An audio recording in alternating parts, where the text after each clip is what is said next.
Pendant le vol aller, nous allons vous montrer le matériel. Vous allez voir que pour chaque patient, il y a un kit, ça va vous être montré. Les patients qu'on prend sont tous des patients sélectionnés qui sont dans les critères. FiO2 max de 60, PEP à 18, 130 kg max. L'opération Hippocampe, c'est l'évacuation de patients de réanimation depuis les Antilles vers la métropole. C'est donc une évacuation aérienne par des équipes médicales des SAMU et des SMUR, transportées dans un avion civil et amenées ici où nous sommes actuellement, sur l'aéroport d'Orly, pour ensuite être réparties dans les hôpitaux de la région Île-de-France, et 50% d'entre eux vont à l'assistance publique directement. Les 4 SAMU d'assistance publique sont impliqués, ainsi que nos réanimations, nos personnels paramédicaux, les infirmiers anesthésistes notamment, mais c'est aussi une coopération de toute la France.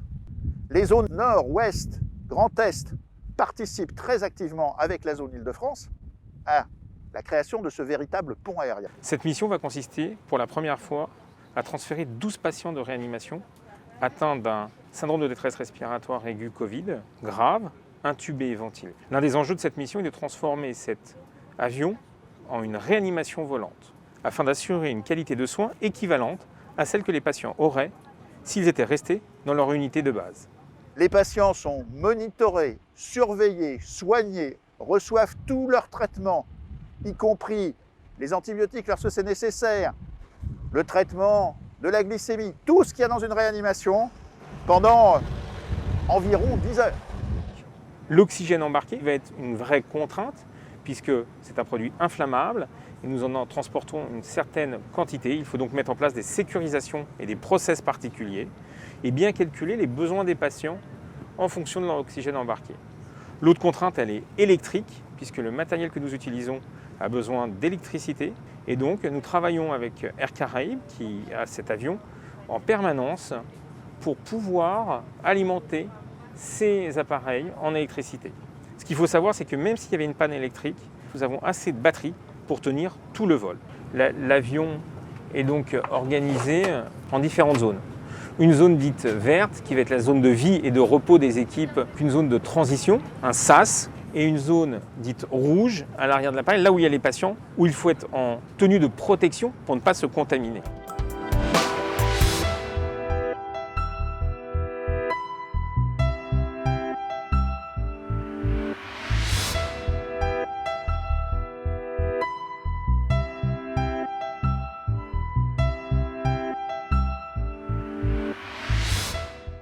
Madame, début des symptômes le 21 août, en réa depuis le 25 août, 57 kg pour 1m67.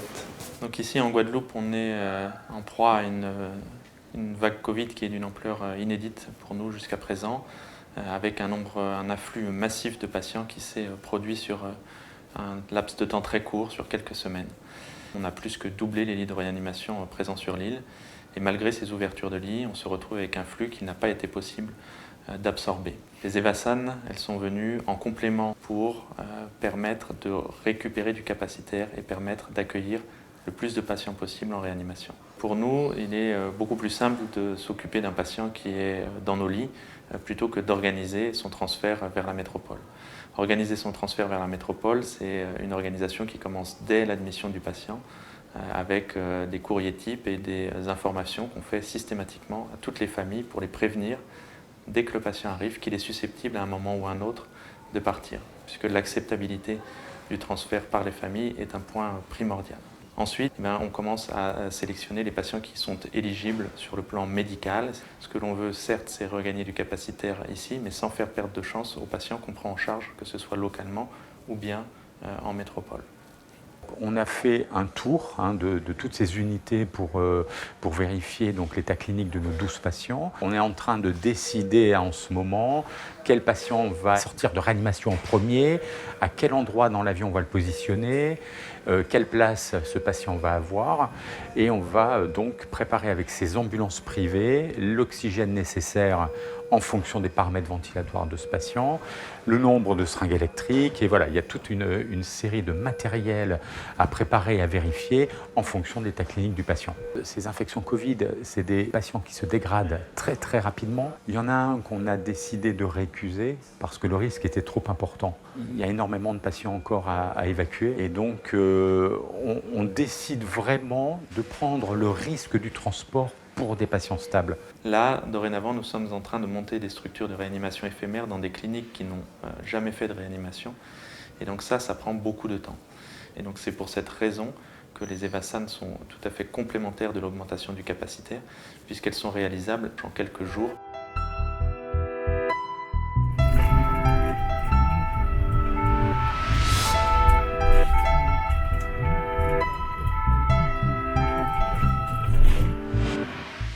Ça s'est organisé de cette manière. On partait au CHU de Pointe-à-Pitre par convoi de 2. Donc le médecin ne monte que dans une seule des 2 ambulances qui se suivent. C'est un convoi. Et évidemment, s'il y a un problème, on s'arrête sur la route et on peut changer d'ambulance, revenir accompagner notre infirmier qui lui était seul s'il a besoin d'aide et d'un avis médical. La mission Hippocampsis, c'est exactement ce que représente notre métier d'urgentiste. C'est notre capacité à s'adapter à toutes les contraintes qu'on peut rencontrer. Là, c'est les contraintes liées aux patients, les contraintes liées aux vecteurs, les contraintes liées à l'environnement, la situation sur place, la surcharge des équipes sur place. C'est vraiment mettre en exergue la force de la médecine d'urgence et aussi montrer qu'on est fort que quand on travaille à plusieurs, des médecins, des infirmiers, des secouristes. Embarquer, débarquer un avion comme ça, c'est très compliqué. Il faut utiliser un genre d'ascenseur qu'on appelle un HELP, qui va donner un peu un rythme et qui va un peu compliquer la manœuvre. L'autre problématique qu'on a, c'est qu'un avion, c'est étroit. C'est pour ça qu'on a développé, tiré de ce qu'on avait fait dans les missions Chardon, les TGV, ce qu'on appelle la technique de la tortue pour les secouristes, et qu'ils ont adapté à l'environnement d'un avion. C'est un vrai balai pour arriver à cette performance, j'ai envie de dire, de sortir ces patients-là et de traverser tout un avion avec un poids des fois qui est de plus de 150 kg avec le matériel. On travaille aussi là, et on va le tester sur ce vol-là, un chariot qui devrait permettre de ne plus porter et de passer les patients sur le chariot qui a été adapté par Air Caraïbes pour éviter le brancardage. On le fait en 2 fois, on va sur les tortues, tout le monde est OK hein. OK. Attendez. Stop, on attend que tout le monde soit en place. On est prêt? OK. Équipier, êtes-vous prêts? Prêt à lever? Levez! Donc en fait l'avion va se découper dans des petites unités de soins par 2 malades.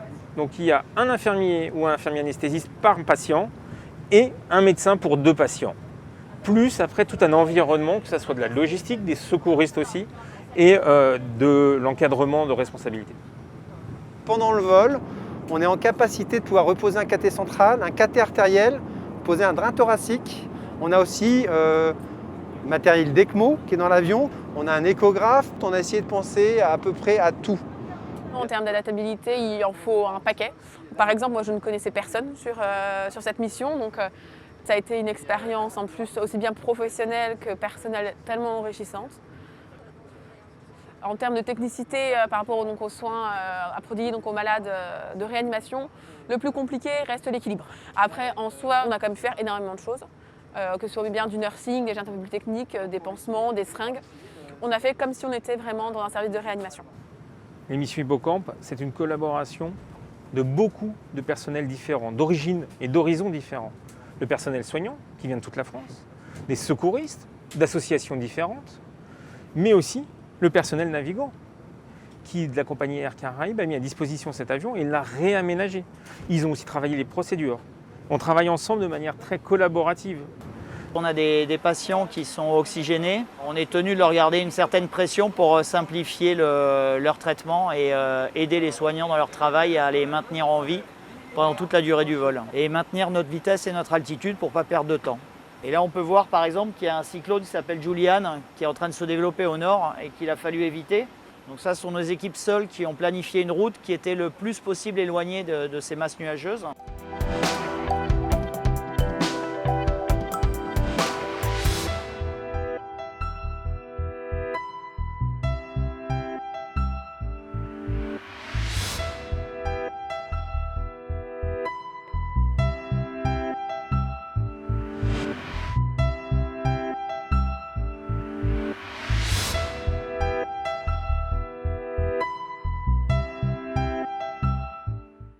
le déchargement des patients est le point le plus important de la manœuvre ici sur l'aéroport d'Orly. Ce déchargement des patients est organisé à l'avance. Au cours de l'embarquement et au cours de la nuit, les collègues qui sont à bord avec les collègues des Antilles nous ont envoyé le plan de chargement de l'avion. Ces civières, qui sont des véritables lits de réanimation, avec leur matériel, vont constituer l'environnement du patient que nous allons transposer dans le véhicule SMUR qui les attend à l'arrivée. Donc en fait, on ne change pas le matériel. Et s'il y a des prises en charge complémentaires nécessaires, par exemple une insuffisance rénale à dialyser, ou bien un patient avec une ECMO, eh bien tout est prêt pour les accueillir de façon à ce que le parcours de soins soit le plus fluide possible et aussi le plus court en termes de prise en charge. La connaissance de ce dispositif va pouvoir être transposable pour n'importe quoi. Imaginons un très violent incendie avec de très nombreux brûlés qu'il faut transférer en Europe, une nouvelle catastrophe dans les Antilles. Tout notre savoir-faire, toute l'expérience que nous avons appris lors de cette crise Covid sera réutilisable. Et nous allons mettre à profit de ce savoir en créant des plans de secours pour l'avenir et aussi des publications scientifiques pour avoir une diffusion du savoir-faire pour nos collègues européens ou mondiaux qui sont extrêmement intéressés par cette compétence que nous avons acquise.